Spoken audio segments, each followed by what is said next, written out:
Hai guys, jumpa kembali dengan saya Nur Fitriadin di akun Noer Blessed. Kiranya melalui video yang diunggah oleh akun ini boleh menjadi berkat bagi setiap kita. Sebelum kita lanjut kepada pembahasan kita, jangan lupa dukung perkembangan akun Noer Blessed dengan cara like, comment, share, and subscribe supaya akun ini boleh berkembang untuk kemuliaan Tuhan. Dalam video kali ini kita akan membahas tentang percakapan Nandar ya dengan salah satu orang Kristen ya mungkin di mana beliau mengklaim bahwa Muhammad itu adalah pemimpin daripada Yesus ya, dan disimpulkan bahwa Yesus itu anak buah dari Muhammad. Ini yang menjadi pembahasan penting dalam setiap kehidupan kita ya guys. Namun sebelum kita jauh membahas bagian ini, mari saya mengajak kita untuk simak pernyataan Nandar berikut videonya. Matius 7 ayat 21, 22, 23. Ternyata Bapak ini sudah percaya teman-teman. Matius 7 ayat ke 21, 22, 23. Buka. Jadi jangan senang dulu kalau dalam Islam itu tugas Yesus untuk membasmi semua agama kecuali Islam, karena Yesus beragama Islam. Enak. Enggak apa-apa, baca dulu. Tidak Nabi Muhammad saja.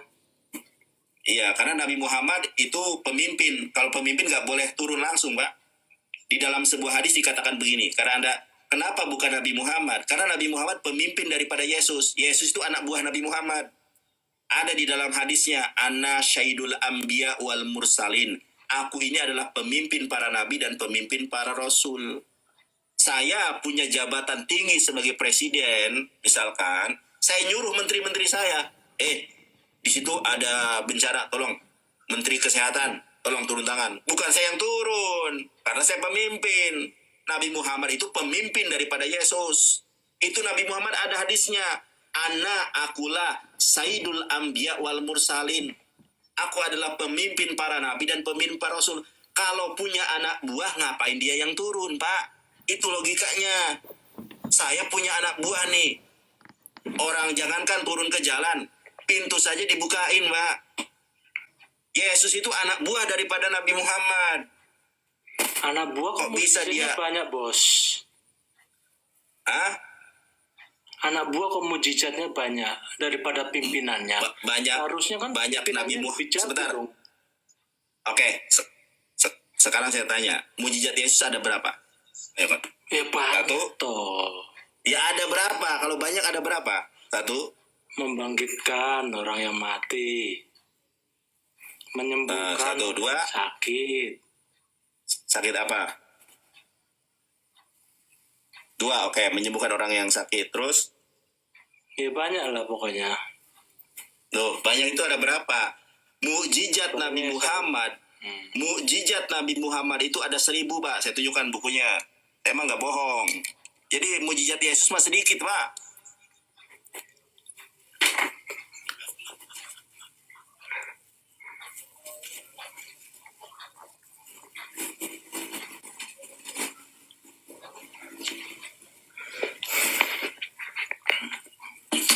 Nih saya tunjukkan sama Bapak kitabnya ya.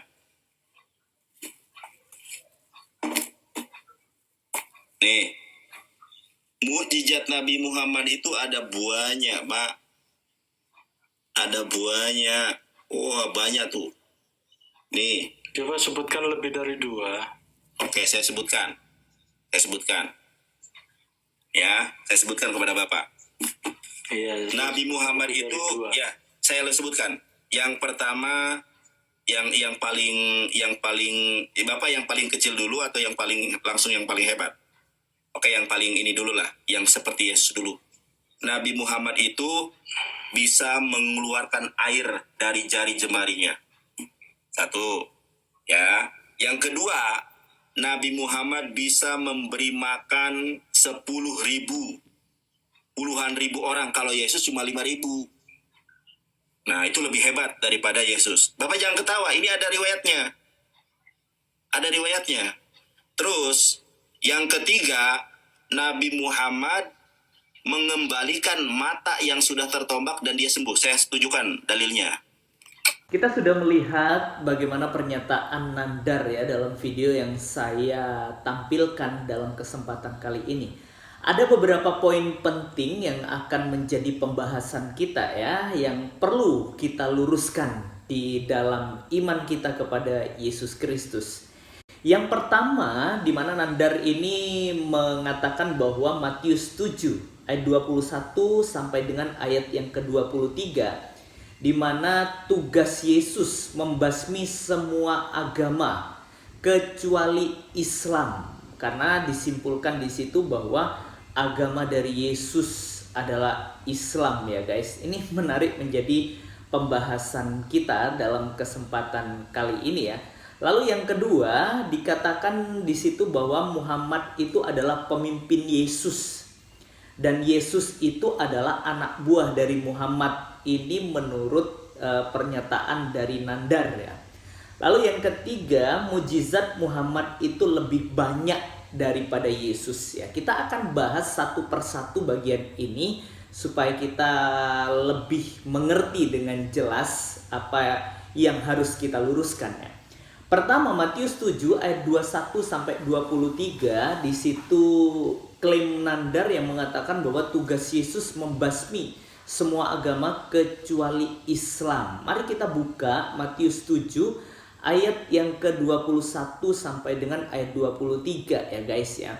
Dimana kalau kita memperhatikan konteks ini berbicara tentang hal pengajaran yang sesat, bukan seperti apa yang dikatakan oleh Nandar itu ya. Ini sesuatu yang gak sama. Nah, di sini dikatakan bahwa hal pengajaran yang sesat. Di dalam ayat 15 di situ jelas dikatakan waspadalah terhadap nabi-nabi palsu yang datang kepadamu dengan menyamar seperti domba, tetapi sesungguhnya mereka adalah serigala yang buas. Nah, ini menarik, perhatikan. Ini merupakan suatu kewaspadaan terhadap nabi-nabi palsu ya. Lalu berikutnya di dalam ayat yang ke-21, di situ dijelaskan bahwa bukan setiap orang yang berseru kepadaku Tuhan, Tuhan akan masuk ke dalam kerajaan sorga, melainkan dia yang melakukan kehendak Bapakku yang di sorga. Nah, jadi begini ya, orang atau nabi-nabi palsu ini memakai nama Yesus. Nabi-nabi palsu ini berseru atas nama Yesus. Jadi begitu ya kalau kita memperhatikan konteks bagian ini. Nah, apa yang dilakukan oleh Yesus terhadap nabi-nabi palsu ini yang mengatasnamakan Yesus, yang berseru pakai nama Yesus ya.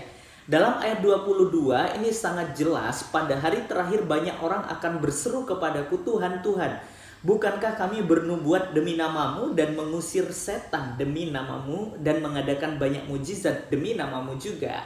Di dalam ayat 23, pada waktu itulah aku, Yesus, akan berterus terang kepada mereka dan berkata, aku tidak pernah mengenal kamu, enyahlah daripadaku kamu sekalian pembuat kejahatan. Nah, siapakah dia? Dia adalah hal-hal pengajar sesat, atau dia adalah nabi palsu yang menggunakan nama Yesus di dalam pengajaran mereka.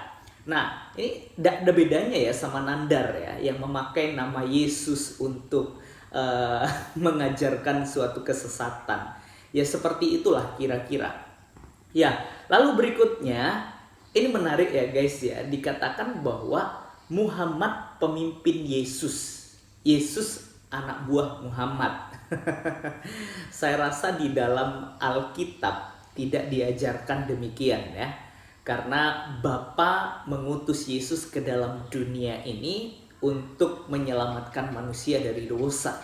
Tidak ada istilah Muhammad pemimpin daripada Yesus. Bagaimana mungkin seorang pemimpin belum lahir bisa memimpin yang sudah ada di dalam dunia? Ini kan konyol ya guys ya. Karena kalau kita memperhatikan fakta sejarah, kapan Muhammad itu ada dan kapan Yesus ada, itu adalah sesuatu yang dibuktikan secara mutlak dalam sejarah Alkitab ya tentunya. Karena Muhammad belum ada, Yesus sudah jadi pemimpin atau Yesus sudah ada di dalam dunia ini. Ya, jadi jelas ya menurut saya Ini adalah suatu hal yang konyol yang tidak punya dalil atau dasar yang kuat. Lalu berikutnya ini yang menarik ya, ketika seorang Kristen ini bertanya, menyatakan statementnya, mosok seorang pemimpin lebih banyak anak buahnya yang melakukan mujizat. Nah ini menarik ya. Sebelum kita bahas bagian ini, kita simak lagi pernyataan dari Nandar. Berikut videonya. Yesus itu anak buah daripada Nabi Muhammad. Anak buah Kok bisa mujizatnya dia? banyak, Bos. Hah? Anak buah kok mujizatnya banyak daripada pimpinannya. Banyak. Harusnya kan banyak Nabi pimpinannya Muhammad. lebih jago Sebentar. dong. Oke. Sekarang saya tanya, mujizat Yesus ada berapa? Ayo, Pak. Ya banyak Satu. toh. Ya ada berapa? Kalau banyak ada berapa? Satu. Membangkitkan orang yang mati. Menyembuhkan Satu, dua. sakit. Sakit apa? Dua, oke. Menyembuhkan orang yang sakit. Terus? Ya banyak lah pokoknya. Loh, banyak itu ada berapa? Mukjizat Nabi Pokoknya Muhammad. Mukjizat Nabi Muhammad itu ada 1000, Pak. Saya tunjukkan bukunya. Emang nggak bohong. Jadi mukjizat Yesus mah sedikit, Pak. Ya, jadi kita sudah menyaksikan bahwa mujizat Muhammad lebih banyak daripada Yesus. Ini kesimpulan daripada Nandar ya guys ya. Benarkah? Ya, namun kita bahas dulu ya. Tadi unik pernyataan dari seorang presiden, katanya kalau ada bencana, kejadian bencana di daerah tertentu, dia utus menterinya, ya pemimpin tidak turun langsung. Bukankah kalau kita memperhatikan pemerintahan Jokowi, beliau juga turun langsung ke lapangan ketika ada bencana ya. Beliau juga melihat ya. Saya rasa pemimpin-pemimpin yang lain sebelum kepresidenan Jokowi juga melakukan hal itu. Jadi pemimpin itu adalah dia harus mengerti apa yang terjadi di lapangan, bukan duduk-duduk manis ya Nandar ya.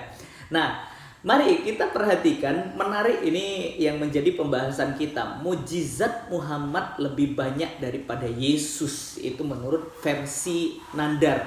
Dengan memperhatikan riwayat-riwayat, karena ada riwayatnya, hadis gitu ya. Nah ini pertanyaan saya menarik ya. Sebenarnya orang seperti Nandar atau dengan agama yang dipercaya oleh dia lebih percaya kepada hadis atau kepada Al-Quran sebagai kitab suci yang harus diimani secara mutlak. Karena di dalam kekristenan jelas kita orang percaya itu menyatakan bahwa Alkitab adalah firman Allah, tidak ada yang lain.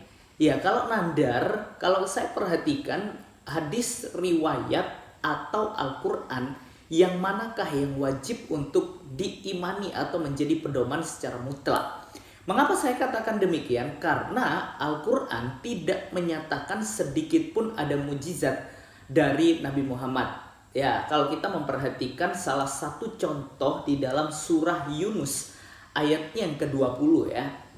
Di situ dituliskan wa yaquluna laula unzila alaihi ayatum mir rabbih fakul innamal ghaibu lillahi fantadiru inni ma'akum minal muntadirin ya, yang artinya mereka berkata, mengapa tidak diturunkan kepadanya Nabi Muhammad suatu bukti atau mujizat dari Tuhannya. Katakanlah sungguh segala yang gaib itu hanya milik Allah. Maka tunggulah atau siksaan Allah. Sesungguhnya aku pun termasuk orang-orang yang menunggu bersamamu. Jadi ayat ini menunjukkan bahwa Muhammad tidak diberikan mujizat atau tidak diturunkan mujizat kepada beliau. Lalu berikutnya ya, kalau kita juga memperhatikan surat Ar-Ra'd ayat 7 ya teman-teman, di situ dituliskan fayaqulul ladina kafaru laula unzila alaihi ayatum mir rabbih innama antah mundiru walikulli qaumin had. Jadi artinya orang-orang yang kufur berkata, mengapa tidak diturunkan kepadanya Nabi Muhammad suatu tanda atau mukjizat dari Tuhannya?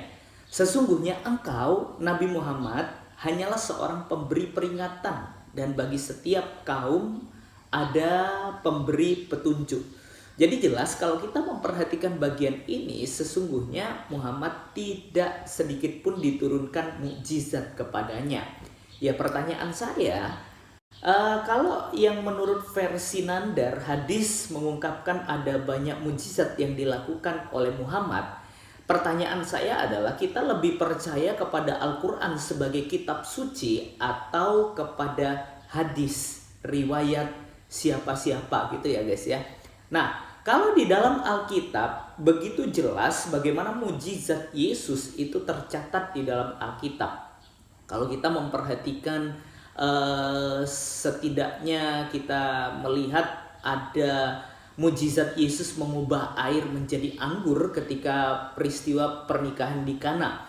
Yohanes 2 ayat 1 sampai 11. Lalu Yesus juga menyembuhkan orang lumpuh. Yohanes 5 ayat 1 sampai 9. Yesus juga memberi makan 5 roti dan 2 ikan kepada 5.000 orang laki-laki dalam Yohanes 6 ayat 1 sampai 15. Yesus juga membangkitkan Lazarus dari kematian. Yohanes 11 ayat 1 sampai 45. Dan juga dia menyembuhkan orang yang kerasukan setan. Markus 5 ayat 1 sampai 20. Yesus juga menyembuhkan perempuan yang pendarahan selama 12 tahun. Markus 5 ayat 25 sampai 34. Yesus berjalan di atas air. Markus 6 ayat 45 sampai 52. Yesus juga menyembuhkan si buta Bartimeus. Markus 10 ayat 46 sampai 52. Yesus juga mengutuk pohon ara menjadi tidak berbuah. Markus 1 ayat 12 sampai 14. Jadi kalau kita memperhatikan bagian ini, ada begitu banyak mukjizat yang dilakukan oleh Tuhan Yesus tercatat di dalam Alkitab yang adalah firman Allah. Jadi jelas ya dalam bagian ini. Kalau kita memperhatikan pernyataan-pernyataan dari Nandar, tentunya kita dapat menentukan bagaimana kehidupan kita, kepada siapa kita harus percaya, dan kepada siapa kita harus beriman. Tentunya orang cerdas pasti dia bisa menentukan siapa Tuhannya. Ya, tentunya suatu hal yang menarik menjadi pembahasan kita dalam kesempatan kali ini. Karena orang percaya kepada Yesus itu bukan karena kuat dan hebat kita, itu semua oleh karena kasih karunia Allah, dan kita dipilih untuk menjadi anak-anaknya. Kiranya melalui penjelasan ini boleh menjadi berkat bagi setiap kita dan membukakan wawasan kita untuk berpikir benar serta hidup dalam kebenaran. Tuhan Yesus memberkati. God be with you.